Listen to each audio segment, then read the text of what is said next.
I'm watching The Rebellious Life of Miss Rosa Parks, which everybody needs to go watch right now on Peacock. If you don't have a subscription, go get one. After this interview. It's worth it.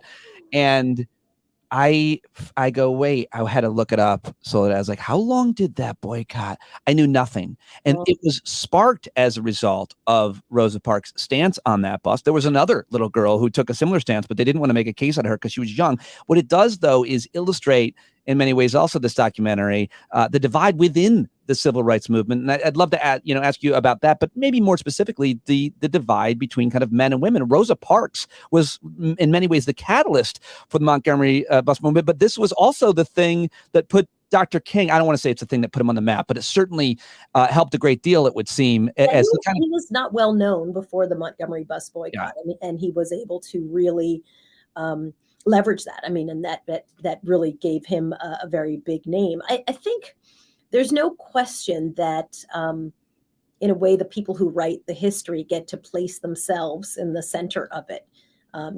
Dorothy Height was one of the organizers of the March on Washington. She never got to speak at the march. I mean, and here's a legend, but if you didn't know her, if you hadn't someone pointed out, her out to you, you might just absolutely miss her. I think it's pretty typical. Neither did Rosa Parks, as I learned in the documentary. Sorry to interrupt you, but there was this great moment where someone says, and they introduced Rosa Parks, and she just walked up and waved. I was like, what? You didn't give her the mic?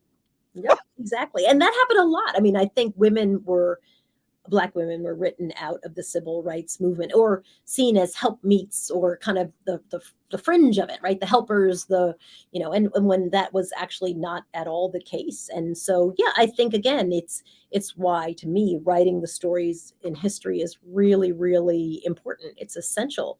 And if you don't kind of get back in and correct the record, people start to believe a thing that is just not true.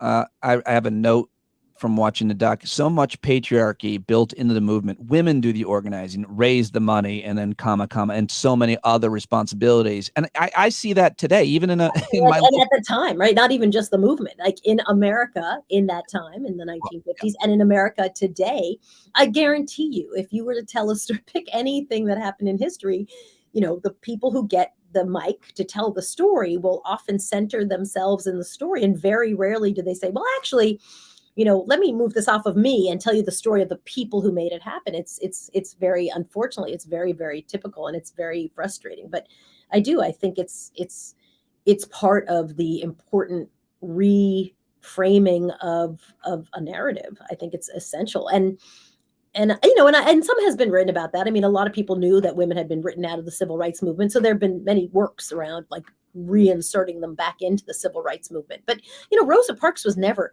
embarrassed by what she did. She wasn't hiding it. In a way, it was hard for reporters to break through and want to tell a more dynamic story, because I think they read her appearance as sweet and gentle. And, and when that was not who Rosa Parks was in terms of the work that she was doing.